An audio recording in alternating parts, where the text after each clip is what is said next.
A felicidade é a coisa mais próxima que eu conheço da morte cerebral. Então, eu acho que não é interessante. Se alguém quiser mesmo ser feliz, tem que encarar. Então, tem uma receita que funciona, chama-se heroína injetável, 2 vezes por dia.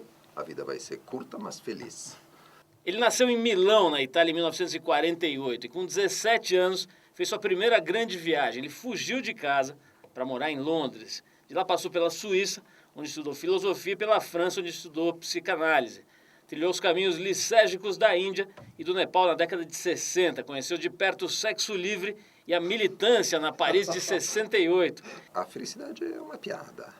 É uma piada fundamentalmente desinteressante. O que é interessante é ter uma vida animada, com momentos de grande tristeza, de grande alegria, ser capaz de viver intensamente os lutos que a gente tem, as perdas que a gente atravessa, e ao mesmo tempo de festejar as conquistas, os prazeres. Isso é viver. Como é que funciona isso? Quer dizer, é uma coisa que você desenvolve e aprende na escola, uma técnica ou que vem com a vivência só? Escuta, na verdade, eu estava fazendo, poucos dias atrás, falando com Betty Coelho, justamente, estava fazendo uma relação, pela primeira vez na minha cabeça, entre psicanalista e ator. Não são profissões, claro que são profissões muito distintas, eu seria um péssimo ator, por exemplo, e muitos atores seriam péssimos psicanalistas, mas tem um parentesco que é o seguinte: você certamente conheceu atores, sobretudo grandes atores de teatro, eles acabam incorporando as personagens que eles encarnam ao longo de sua vida, mas incorporando mesmo, não é só que o cara está imitando, ou está parasitando, não, isso passa a fazer parte deles, transforma a personalidade, tanto que, aliás, psicanalizar um ator é uma coisa dificílima, porque o cara chega um dia é Macbeth e no dia seguinte é Hamlet, e aí, claro, fica difícil. Bom, eu acho que os psicanalistas e os psicoterapeutas vivem uma experiência um pouco parecida. Eu sou totalmente enriquecido, complexificado pela massa de experiência de todos os pacientes que eu escutei. Por quê? Porque não é só que eu escutei, me envolvi afetivamente durante meses, às vezes muitos anos, fiz parte daquela história. Então isso acaba fazendo parte da minha experiência, faz parte de mim. Quando me dizem, você usa, sei lá, no seu romance, na sua peça, essa personagem da peça, ou o personagem da peça é feito de retalhos de paciente, eu não sei mais.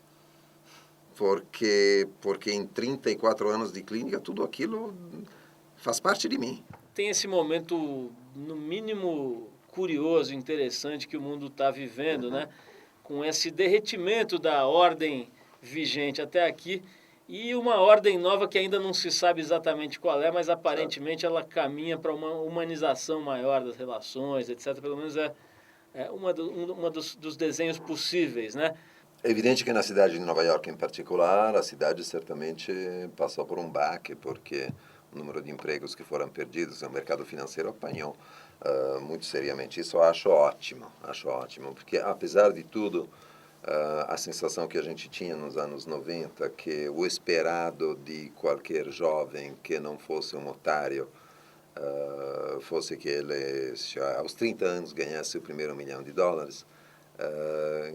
que todo mundo pode achar legal, mas na verdade isso produz uma vida absolutamente sinistra, porque porque você só pensa naquilo e eventualmente consegue, eventualmente não, mas sabe, a qualidade da vida dessas pessoas era extremamente limitada, extremamente pequena. Bom, então isso acho que está passando. Bom, eu acho que a gente aqui no Brasil, vejo isso com os meus pacientes, sofre muito menos do que estão sofrendo os americanos ou mesmo os europeus. Eu não sei se isso é uma realidade econômica, mas pelo menos é uma realidade psicológica. Como é que é? Contando esses livros todos, essa produção enorme de coisas para buscar o equilíbrio, a felicidade, etc. Quer dizer, você acha que no fim o saldo dessa história, e que são muito lidos, né? Uhum.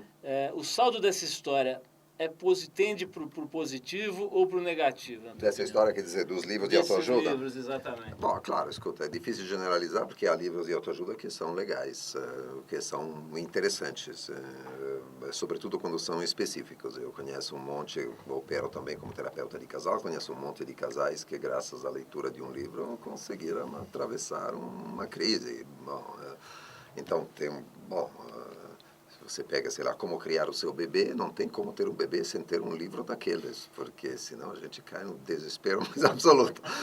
Você vê aí o pessoal que tem acesso que tem condição, que tem dinheiro, usando o recurso que for no sentido de diminuir os sinais do envelhecimento, tentar lutar contra. Eu tenho visto agora publicidades em revista do tal do hormônio de crescimento, né, do GH, e todos os tipos de ferramentas e recursos, lançando mão de tudo para tentar diminuir o processo natural de envelhecimento, etc.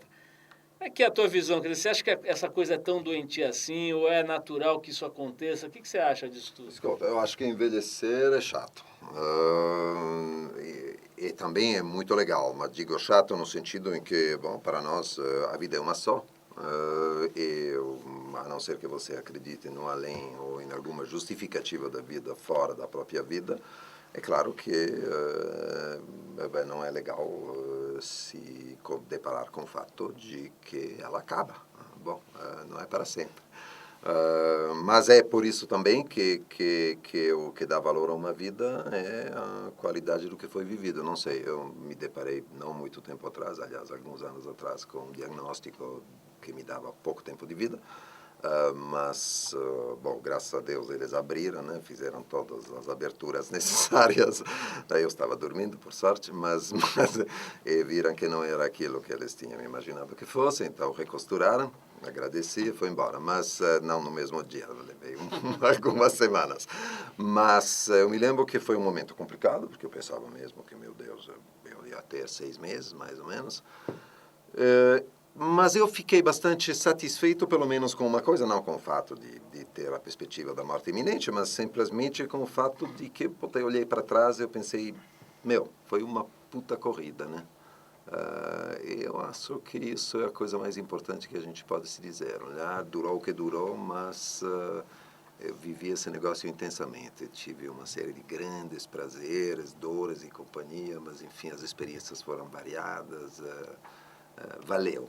Existe uma parte digamos assim, da reforma do apartamento, da fachada melhor do que do apartamento, que para muitas pessoas parece indispensável para poder continuar gozando da vida. Gozando em todos os sentidos, não só necessariamente sexual. Isso eu, afinal, não vejo porque eu criticaria. Existe uma outra parte de pessoas para quem isso é a procura da manutenção de uma máscara, que tem pouco a ver com a capacidade que eles têm de aproveitar a vida. Aí eu acho que é ao contrário, uma maneira de se preservar um pouquinho como uma estátua de gesso que ninguém pode tocar. Sabe aquela coisa de eu não posso rir porque senão faz rugas. Aí não vale a pena, é melhor poder rir. Envelhecer também tem os seus prazeres próprios, entende? Eu acho que tem coisas que a gente só consegue fazer, tem coragens que a gente só consegue ter envelhecendo. Então, desse lado eu gosto.